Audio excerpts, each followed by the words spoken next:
More than 200 people were already seated inside Liberty Hall Auditorium at Harbor Point Naval Station.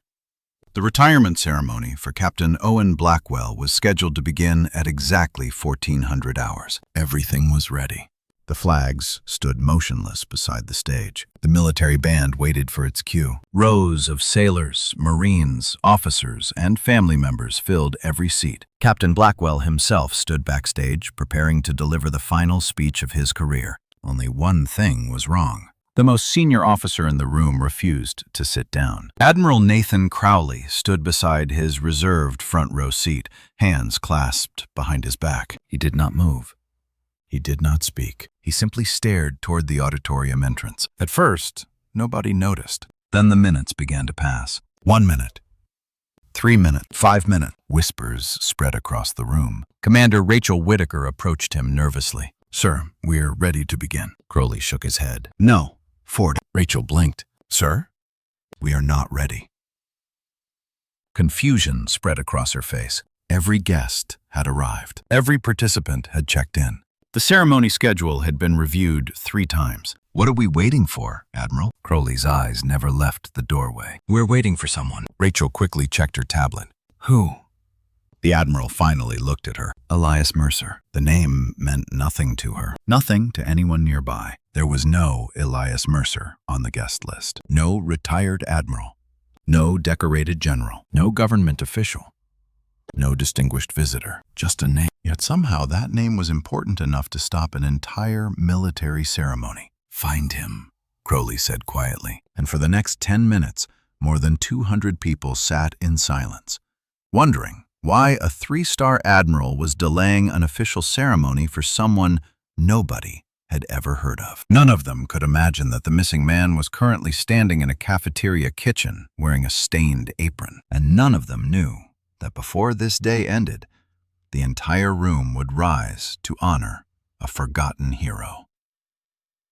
A man who had spent 15 years serving food while carrying a secret that stretched all the way back to a battlefield in Vietnam. A secret that had shaped the life of the Admiral standing at the front of the room. A secret worth stopping an entire ceremony for. And when the truth finally came out, nobody would ever look at Elias Mercer the same way again. November sunlight streamed through the tall windows of Liberty Hall Auditorium. Outside, Harbor Point Naval Station operated with its usual precision. Sailors moved between buildings. Vehicles rolled quietly along designated routes. Ships rested at the harbor beyond the base. Inside the auditorium, however, routine had come to a halt. The reason stood in dress whites near the front row. Admiral Nathan Crowley was not a man known for wasting time. At 58 years old, he had spent more than 3 decades building a reputation for discipline and decisiveness. People listened when he spoke, and they worried when he didn't. Commander Rachel Whitaker knew that better than anyone. She had organized dozens of retirement ceremonies during her career. Nothing like this had ever happened. The program schedule lay in her hands. Every minute that passed threw the ceremony further off track. Yet the Admiral showed no signs of changing his mind. Captain Owen Blackwell watched from the stage. His retirement ceremony had suddenly become a mystery. "Do you know who Elias Mercer is?" he quietly asked Chaplain Daniel Reeves. The chaplain shook his head. "Never heard the name." Neither had anyone else. Lieutenant Brooke Hastings returned from her search looking frustrated. "Ma'am, nobody by that name signed into the event." Rachel sighed. When she turned back toward the Admiral, he was still staring at the entrance. Then he spoke. "Did anyone check the dining facility?" Rachel frowned. "The cafeteria?" "Yes." Brooke looked confused. "Sir, why would a guest be working in the cafeteria?" A faint smile crossed Crowley's face. "Because that's where he works." The answer only deepened the mystery. For a moment, nobody spoke. The Admiral finally looked at Brooke. "Lieutenant, go to Seafarer Dining Facility. Find Elias Mercer." "Yes, sir."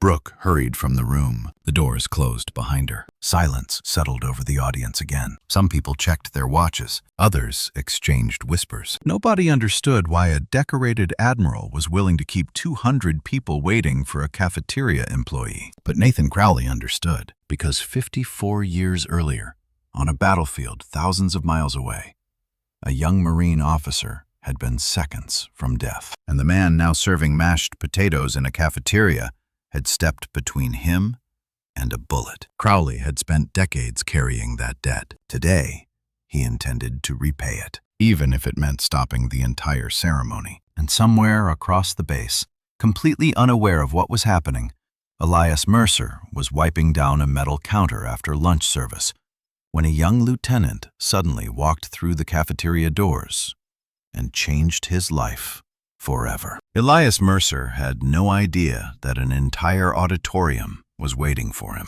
At that moment, he was standing alone near the back counter of Seafarer Dining Facility, finishing the cleanup from lunch service. The cafeteria was nearly empty. Only a few sailors remained, scattered at distant tables. The smell of coffee and disinfectant hung in the air. Elias slowly wiped down a stainless steel countertop. His movements were steady but deliberate. At 79 years old, everything took a little longer than it once had.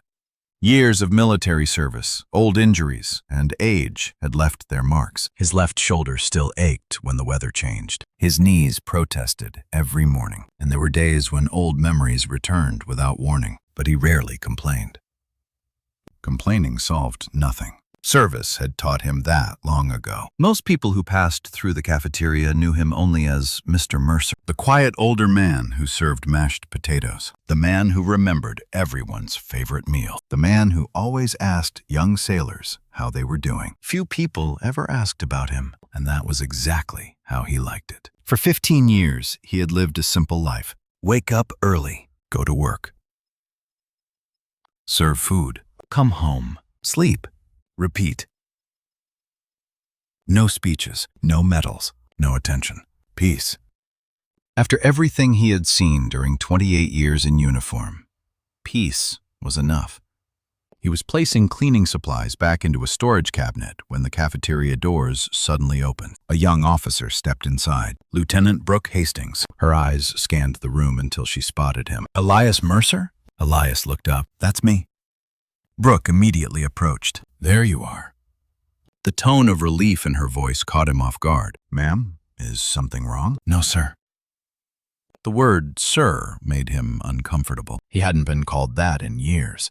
I'm not a sir anymore, he said with a small smile. Brooke ignored the comment. Mr. Mercer, I need you to come with me immediately. His eyebrows rose. Why? The Admiral is waiting. Elias laughed softly. The Admiral? Yes, sir. There must be some mistake. There isn't. Elias stared at her. For a moment he wondered if one of the kitchen staff had played a practical joke. Then he noticed how serious she looked. No smile. No amusement. Only urgency. The Admiral specifically asked for you. A strange feeling settled into his chest. He couldn't remember the last time anyone of importance had asked for him. What Admiral? Admiral Nathan Crowley. The name hit him like a distant echo. Crowley. For a second, he couldn't breathe. The name awakened memories buried beneath decades of silence. A young lieutenant, a battlefield, gunfire, fear, mud, blood. He blinked and forced himself back to the present. Did you say Crowley? Yes, sir.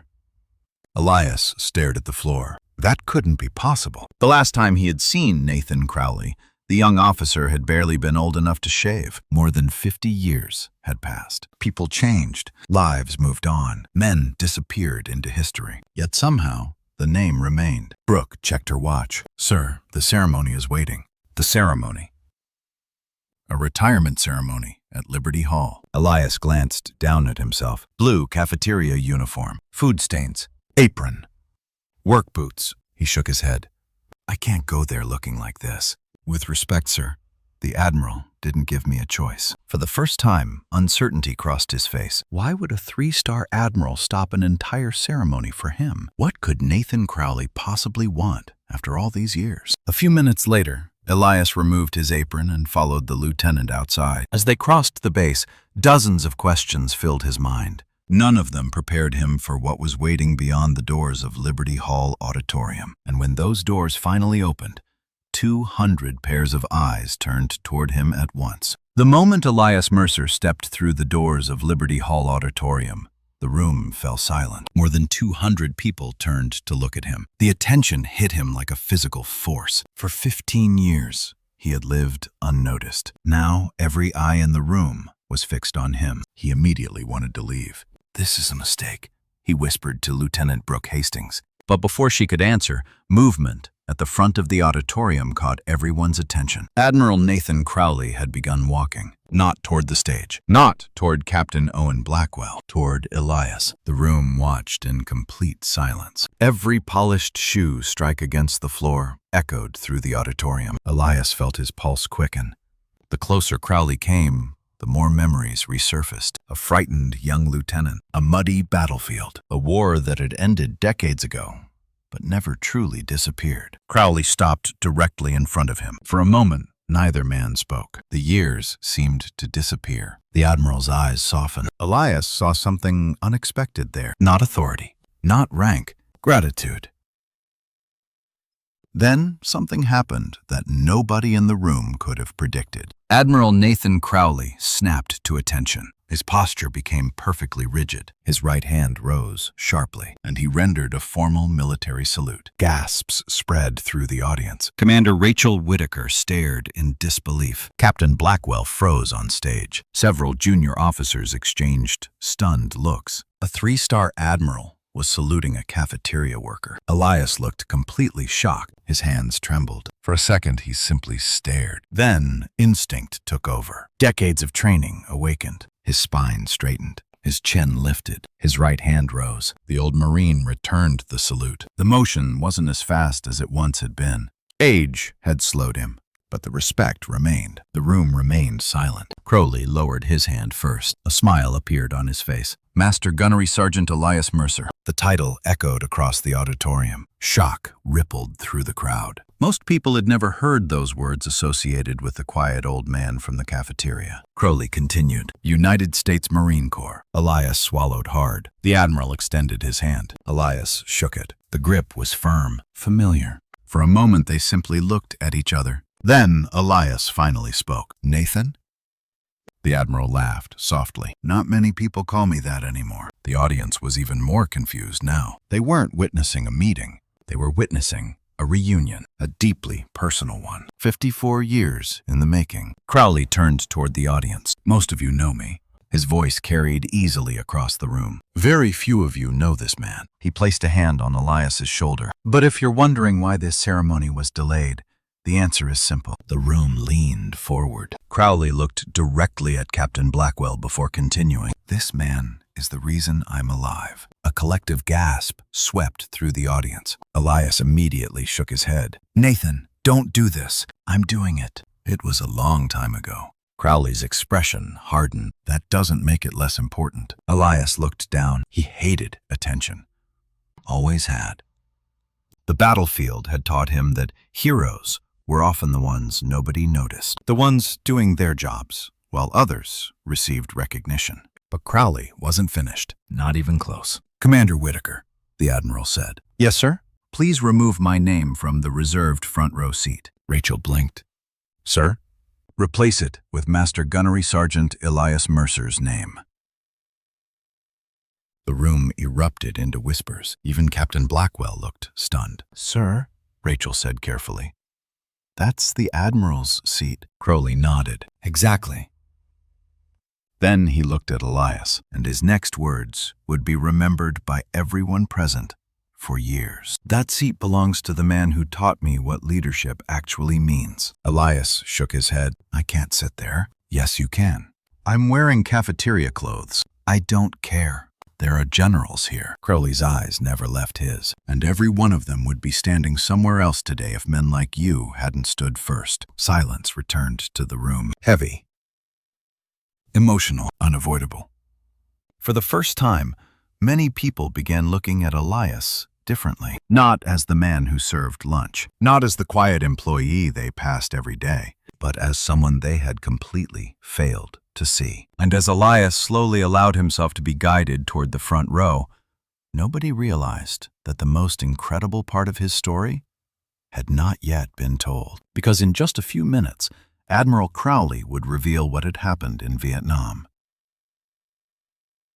And the entire auditorium would finally understand why a three-star admiral had been willing to stop an entire ceremony for one forgotten Marine. The room remained silent long after Elias Mercer took his seat in the front row. Not because anyone had been ordered to remain quiet, because nobody knew what to say. The sight before them made no sense. An elderly cafeteria worker sat in the place reserved for a 3-star admiral, and the admiral himself seemed perfectly comfortable with it. Captain Owen Blackwell stood near the stage and watched carefully. Years of military service had taught him how to read people. The expression on Admiral Crowley's face told him something important. This wasn't courtesy. This wasn't charity. This wasn't sympathy.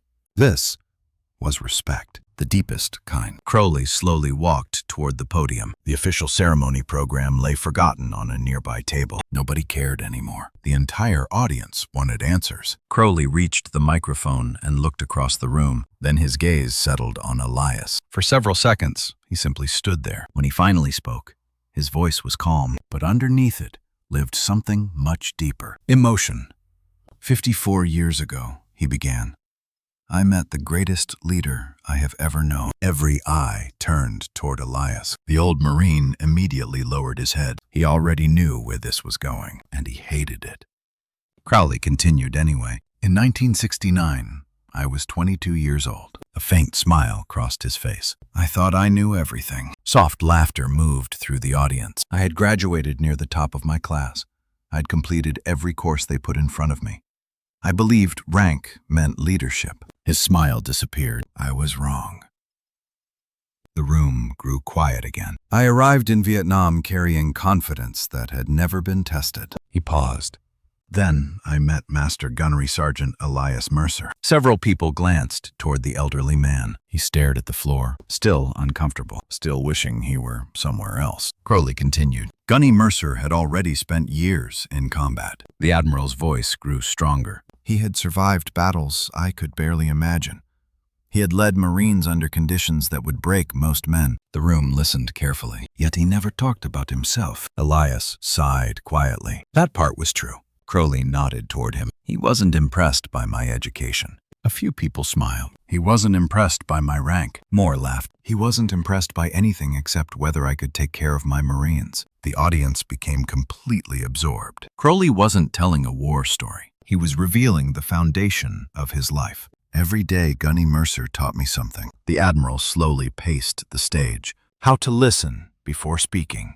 How to stay calm under pressure. How to earn trust instead of demanding it. How leadership is responsibility, not privilege. Elias closed his eyes briefly. The memories were returning now. Young Marines, endless jungle patrols, fear hidden behind discipline, friends who never came home. Crowley noticed the expression. His voice softened. We were stationed near Quang Tri province. The room became still. Veterans in the audience immediately recognized the significance of the location. They understood what kind of fighting had occurred there. It was dangerous territory. Crowley looked out over the audience. Our platoon spent weeks conducting patrols through hostile areas. He paused. Every day carried risk. The room leaned forward, instinctively, knowing the story was moving toward something important. One morning, Crowley continued, our unit received orders to investigate reports of enemy movement. A heaviness entered his voice. The mission looked routine. Another pause. But combat has a way of punishing overconfidence. The auditorium became completely silent. Even the air seemed still. Crowley's eyes drifted toward the floor for a moment. When he looked up again, the confident Admiral was gone. In his place stood a man remembering one of the worst days of his life. A few hours after sunrise, he said quietly, everything went wrong. No one moved. No one spoke. Even Captain Blackwell remained frozen beside the stage. Crowley's next words sent a chill through the room. We walked straight into an ambush. Across the front row, Elias Mercer slowly tightened his grip on the armrest, because he already knew what memory was coming next. The memory that had followed both men for more than half a century. The memory of gunfire, blood, fear, and a decision made in a single second that changed two lives forever. The story everyone had waited to hear was finally about to begin. The auditorium disappeared from Admiral Nathan Crowley's mind. For a moment, he was no longer standing behind a podium. He was 22 years old again. Back in Vietnam. Back in the jungle. Back on the day that nearly ended his life. We entered the valley shortly after sunrise, Crowley said. His voice had become quieter, more personal. The audience listened carefully. The mission seemed simple. A bitter smile touched his face. Most disasters begin that way. Several veterans in the room nodded. They understood. Combat rarely announced itself. Sometimes it waited patiently until the worst possible moment. Crowley continued. The jungle was unusually quiet. Even Elias Mercer slowly lifted his head. The memory was vivid. Too vivid. We moved in a single column along a narrow trail. Crowley's eyes drifted somewhere far away. The air felt heavy, hot, uncomfortable. Then he looked toward Elias. Gunny Mercer didn't like it. The old Marine sighed. He remembered. Every instinct had been warning him. Something wasn't right. Something was waiting. Crowley nodded. He told me to slow down. A pause. I ignored him. The words hung heavily in the room. I thought I knew better. Nobody spoke. I was wrong. The silence deepened. Then Crowley's voice hardened. 3 minutes later, the jungle exploded. Several people in the audience flinched despite themselves. The image was powerful. Machine gun fire erupted from both sides of the trail. Explosions shook the ground. Men started falling. Crowley's hands tightened against the podium. The enemy had prepared the perfect kill zone. The audience sat frozen. Even Captain Blackwell forgot entirely about his own ceremony. We were trapped. Crowley swallowed. Everything happened at once. He could still hear it. The screams, the gunfire, the chaos. The platoon scattered for cover. Elias took command immediately. Crowley pointed toward the front row. While I was trying to understand what was happening, he was already moving. The Admiral's voice carried admiration. He organized defensive positions. He directed return fire. He called for support. He kept people alive. Another pause. Then came the moment. The one Crowley had carried for 54 years. I wish I could tell you I performed well. His eyes lowered. I didn't. No one moved. I froze.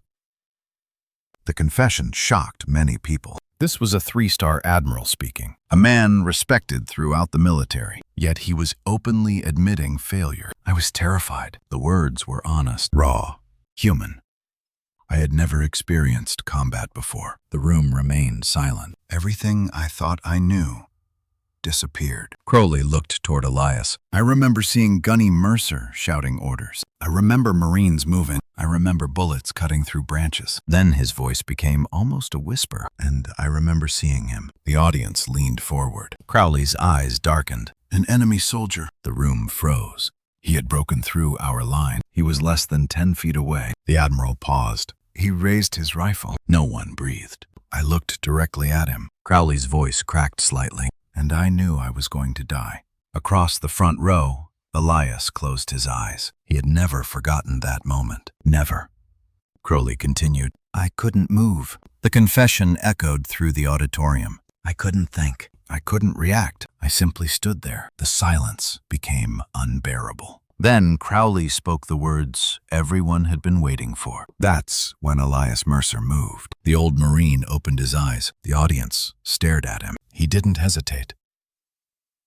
He didn't stop to think. He didn't consider the risk. Crowley's voice grew stronger. He saw one of his Marines in danger, and he acted. The Admiral stepped away from the podium. Emotion filled every word. He launched himself directly at the enemy soldier. Gasps spread through the room. He hit him with enough force to drive both of them into the ground. Crowley's breathing slowed. The rifle fired. Silence. Absolute silence. The bullet that should have hit me struck Elias instead. Many people lowered their eyes. Others stared at the old Marine in disbelief. Crowley's voice softened. It shattered his collarbone. Several people winced, but he kept fighting. The audience looked stunned. He should have been evacuated. He should have been taken to safety. He should have been focused on surviving. The Admiral shook his head. He refused.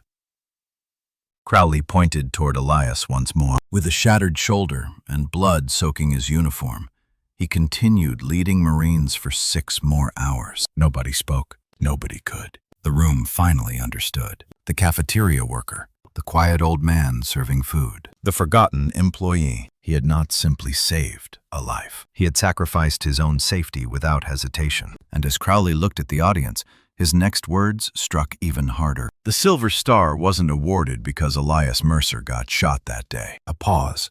It was awarded because he refused to stop serving others after he did. The room fell completely silent, and for the first time, many people felt tears forming in their eyes because they were no longer looking at a cafeteria worker. They were looking at a hero. For several seconds after Admiral Nathan Crowley finished speaking, nobody moved, nobody spoke. The silence inside Liberty Hall Auditorium felt almost sacred. Many of the younger sailors had never heard a story like this, not from a history book, not from a documentary. They were sitting only a few feet away from the man who had lived it, the man who had bled for it, the man who had never once mentioned it. Elias Mercer remained seated in the front row. His eyes stayed fixed on the floor. He looked uncomfortable, as if he wished the attention would disappear, as if he would rather be back in the cafeteria washing trays. Crowley understood exactly what he was feeling, because humility had always been one of Elias's defining traits. The Admiral slowly stepped away from the podium. Then he surprised everyone again. Instead of standing tall as a senior officer, he walked directly toward Elias. The audience watched closely. Crowley stopped beside him. For a moment, neither man spoke. Then the Admiral took a deep breath. When he finally spoke, his voice was different. Less like an admiral, more like a son speaking to a father. "Gunny." Elias slowly looked up. Crowley's eyes were shining. "I owe you an apology." Confusion crossed several faces throughout the room. An apology? From a 3-star admiral to a cafeteria worker? Crowley continued. "I should have found you sooner." Elias immediately shook his head. "Nathan, don't." But Crowley wasn't finished. "For years, I looked for you." The room listened carefully. "When I made captain, I tried to find you. When I made commander, I searched again. When I made admiral, I searched every database I could access." The audience remained silent. He was gone. Crowley smiled sadly. No forwarding address, no phone number, no social media, no records anyone could locate. A few people chuckled softly. That sounded exactly like Elias. Invisible, quiet, never seeking attention. Crowley's smile faded. "Then, 3 months ago, I walked into Seafarer Dining Facility." The room immediately focused. Many people had eaten there. Many had seen Elias. "I was carrying paperwork. I wasn't paying attention. I took my tray and walked away." Crowley paused, then lowered his eyes. "I walked right past him." The words hit hard, especially for the people who worked on base. "I did it again the next week." Another pause, and again. The shame in his voice was impossible to miss. 3 times he had passed the man who saved his life without recognizing him, without seeing him. Crowley looked directly at Elias. "When I finally realized who you were, I couldn't sleep that night." Elias shifted uncomfortably. The room remained completely silent. "I kept asking myself one question." Crowley's voice cracked. "How did I fail to recognize the most important leader in my life?" Nobody had an answer,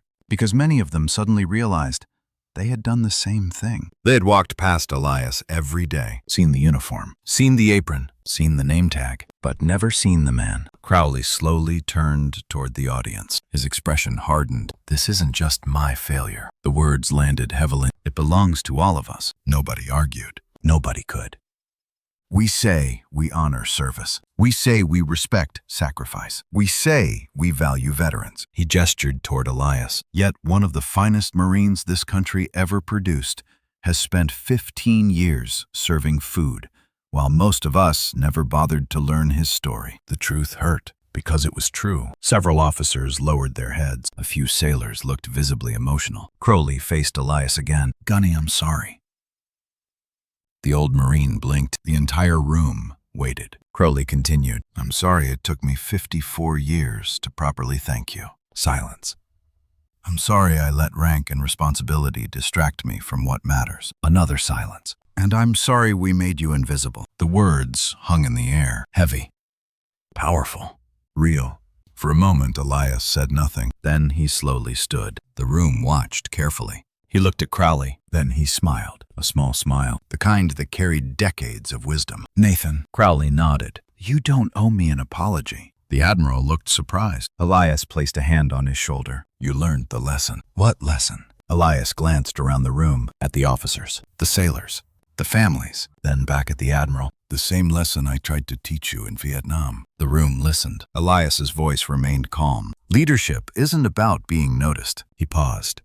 It's about noticing others. The silence that followed was deeper than anything that had come before, because everyone knew those words would stay with them long after the ceremony ended. For several moments after Elias Mercer spoke, nobody in Liberty Hall Auditorium moved. His words lingered in the air. Leadership isn't about being noticed. It's about noticing others. Simple, quiet, yet somehow more powerful than any speech delivered that afternoon. Admiral Nathan Crowley slowly nodded. Even now, after 54 years, Elias was still teaching him, still leading, still reminding people what truly mattered. Then a sudden sound broke the silence. Clapping.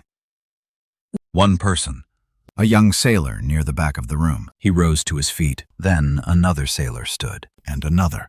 Within seconds, the entire auditorium was rising. More than 200 people stood together. The applause spread like thunder. Louder, stronger, longer. Captain Owen Blackwell looked across the audience and smiled. His retirement ceremony had become something far more meaningful than he had ever imagined. Many people were wiping tears from their eyes. Others simply stared at Elias with expressions of respect. For the first time in 15 years, they truly saw him. Not the cafeteria worker, not the elderly employee, not the man serving food behind a counter. They saw the Marine, the leader, the mentor, the hero.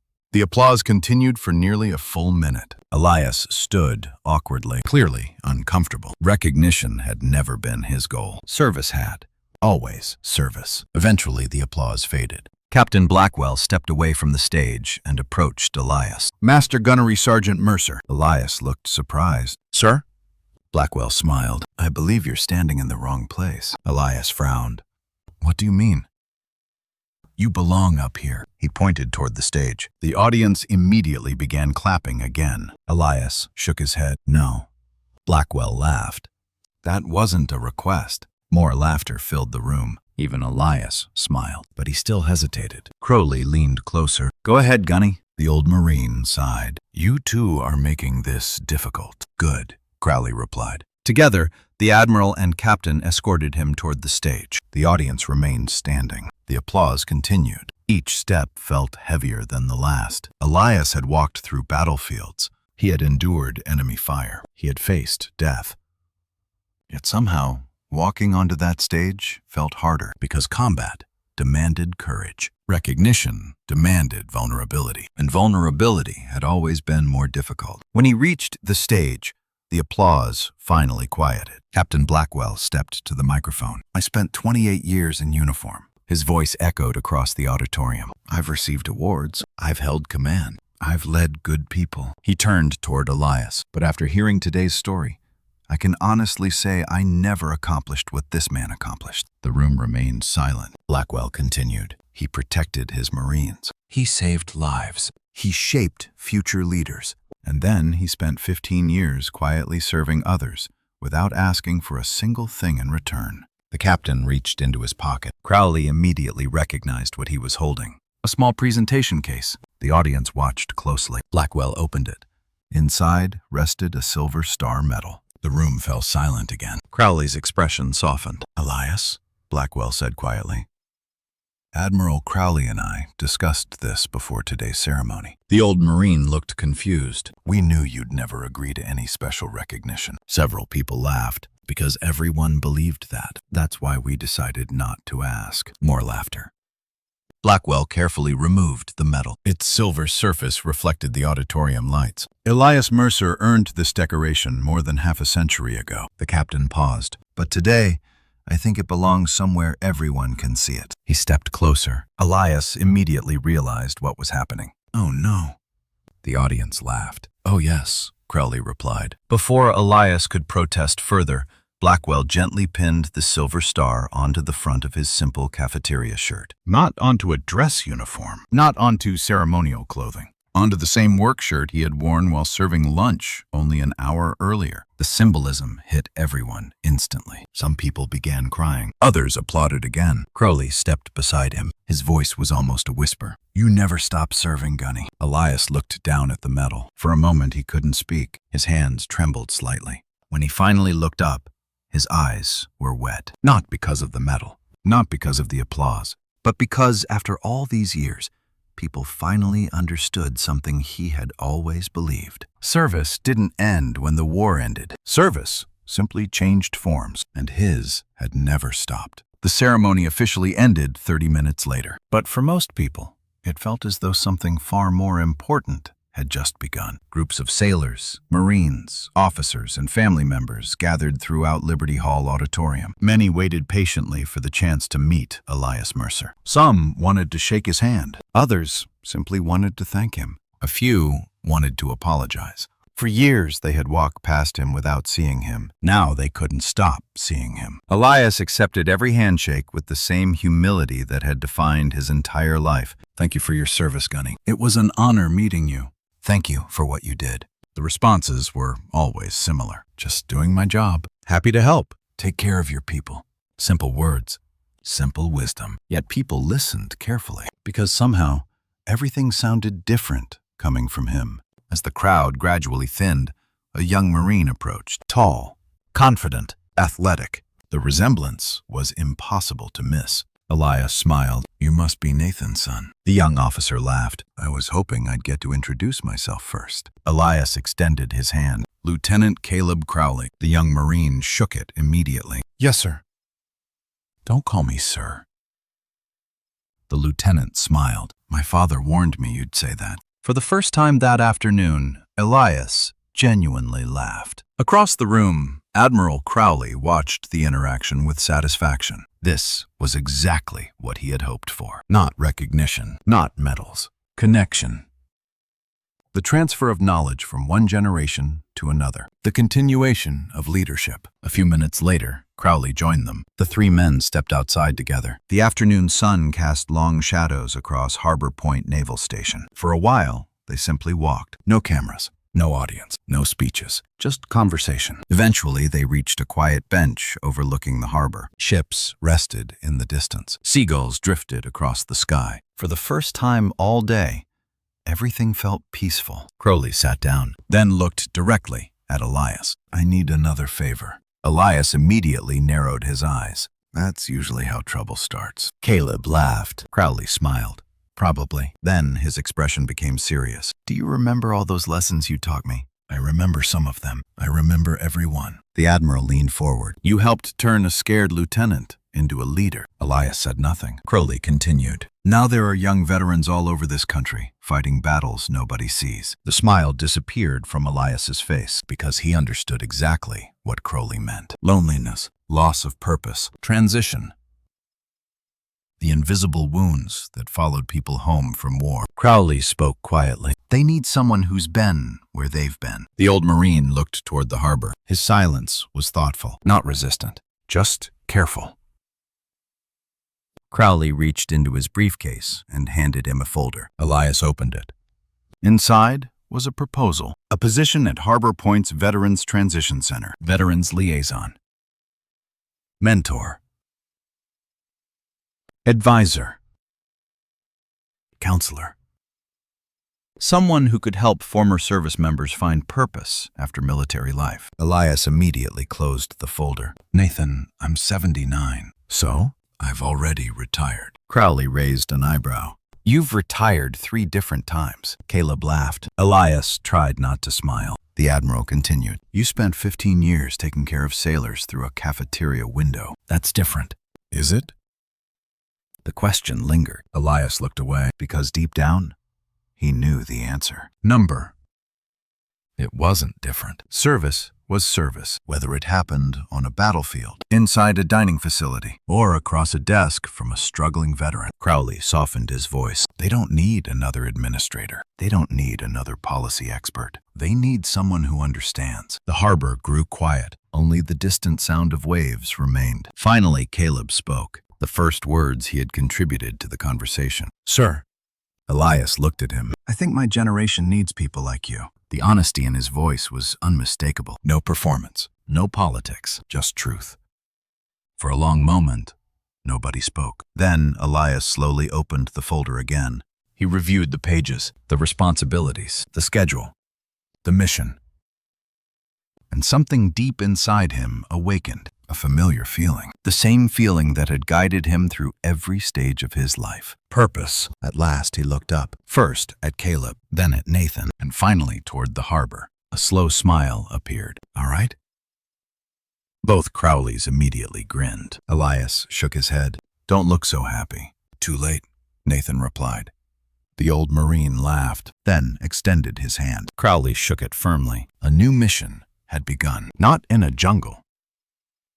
Not on a battlefield, but in the lives of veterans who still needed someone willing to stand beside them. And once again, Elias Mercer was ready to serve. 3 years passed. For most people at Harbor Point Naval Station, the story of the delayed retirement ceremony became part of local legend. New sailors heard about it during orientation. Young officers repeated it during leadership courses. Veterans spoke about it in quiet conversations. The story never seemed to fade because it wasn't really about a ceremony. It was about a man. And what happened after that day proved that Admiral Crowley had been right. Elias Mercer still had more lives to change. Every Monday morning, he arrived at the Veterans Transition Center carrying the same worn leather notebook. Inside were no official procedures, no military manuals, no complicated strategies, just names, stories, people, the things that mattered. Young veterans began showing up, one by one. Some were struggling to find work. Some were fighting depression. Others simply felt lost. Military life had given them structure, purpose, identity.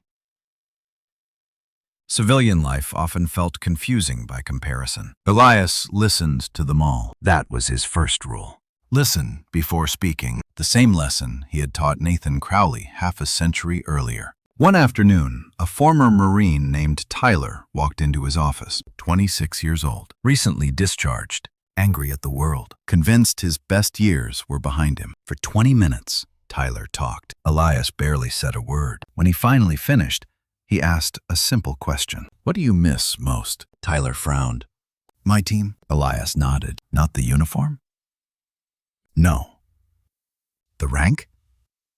No. The deployments? Tyler laughed bitterly. Definitely not. What then? The young veteran stared at the floor. The feeling that I mattered. Elias smiled. There it is.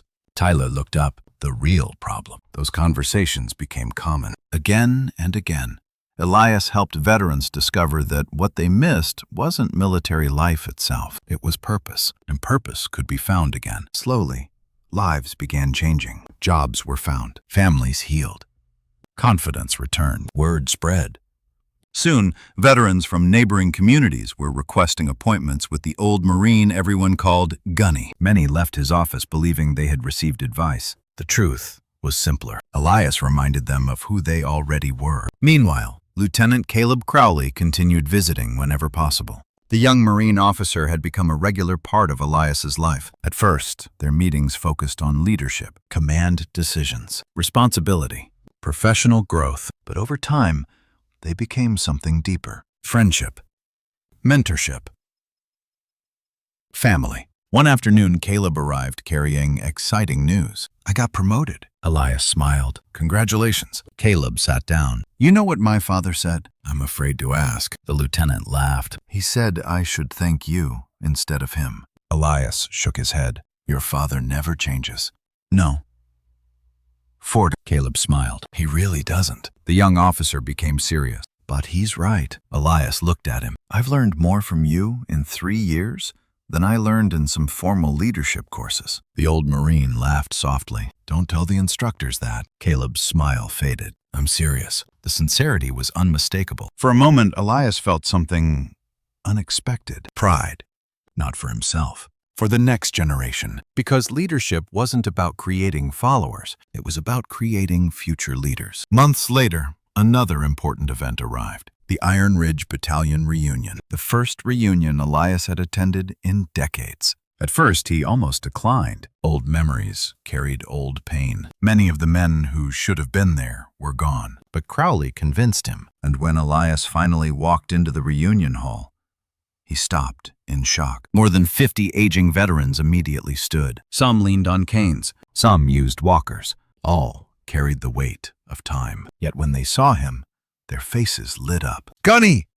The shout echoed across the room. Then another voice joined, and another. Within seconds, the hall was filled with greetings, laughter, memories, stories. Several veterans crossed the room to embrace him. One man wiped tears from his eyes. "You saved my life." Another shook his hand. "You taught me how to lead." A third simply smiled. "I've been looking for you for 30 years. Elias stood speechless. For so long he had believed he had quietly disappeared. For so long he had assumed people had forgotten. Yet standing in that room, surrounded by men whose lives he had touched, he finally understood something. He had never been forgotten, not by the people who mattered. And for the first time in many years, the old Marine realized that his legacy had been alive all along. He simply hadn't known where to look. 3 years after accepting the position at the Veterans Transition Center, Elias Mercer passed away peacefully in his sleep. He was 82 years old. There was no dramatic final battle,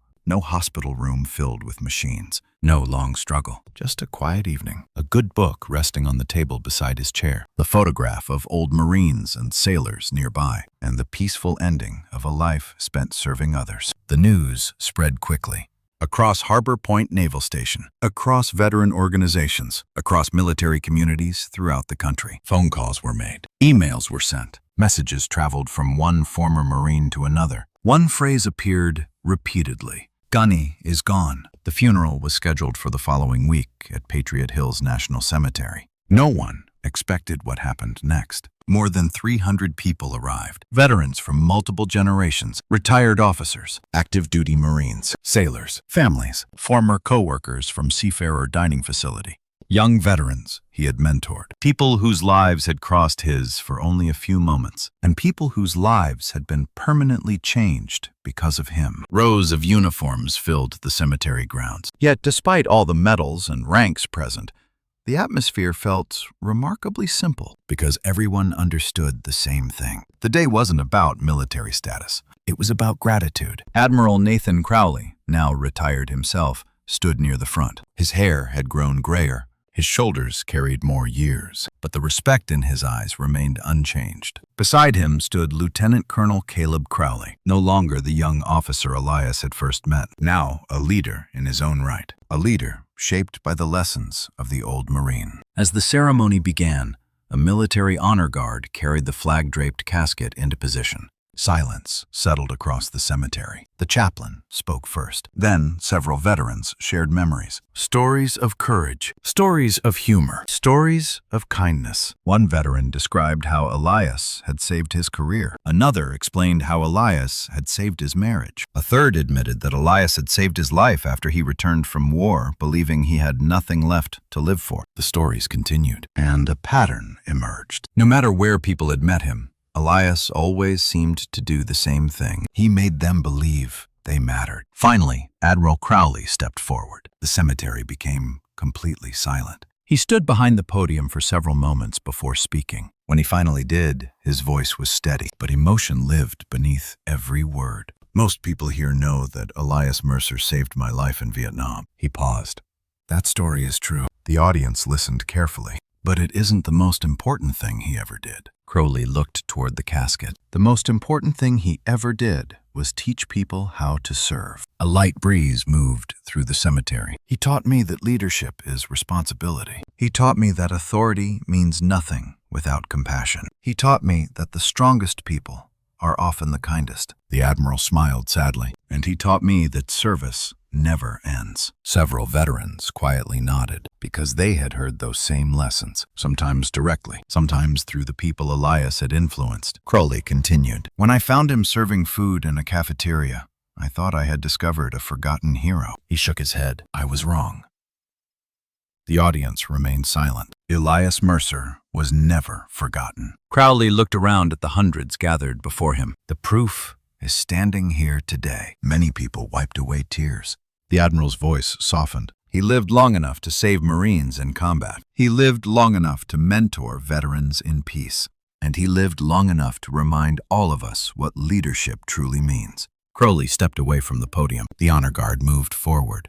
The sound of the 21-gun salute echoed across the cemetery. Sharp, powerful, final. Then came the haunting notes of taps. The melody drifted through the afternoon air. Many veterans lowered their heads. Others stared toward the horizon, remembering, honoring, thanking. When the final note faded, the American flag was carefully folded. An honor guard member carried it to Elias's daughter. Emily Mercer accepted it with trembling hands. Tears filled her eyes.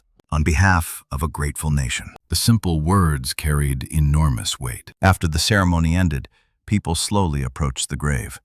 One by one. Some left flowers. Others left challenge coins. A few left handwritten notes. Many offered a final salute. Near the end of the afternoon, a young veteran approached, alone. He knelt beside the headstone and placed a folded letter against the granite. The letter contained only a few sentences. Thank you for listening when nobody else did. Thank you for helping me find purpose again. Thank you for teaching me that service can take many forms. I will carry that lesson for the rest of my life. When the young veteran walked away, Admiral Crowley remained behind. The cemetery had nearly emptied. Only the sound of wind remained. For a long moment he stood in silence. Then he looked at the headstone. Master Gunnery Sergeant Elias Mercer, United States Marine Corps, Silver Star, a leader who served.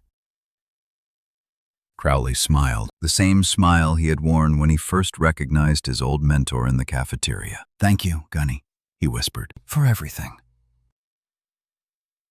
The wind moved gently through the cemetery, and somehow it felt as though the old Marine would have given the same answer he always had. Just doing my job. Because, in the end, that was the truth of Elias Mercer's life. Not the medals, not the recognition, not even the heroism. His true legacy was simpler. He spent every chapter of his life helping others. On battlefields, in cafeterias, in counseling offices, wherever people needed him. And that is why, long after he was gone, his influence continued to live on. Because true leaders never stop serving. We simply find new ways to do it.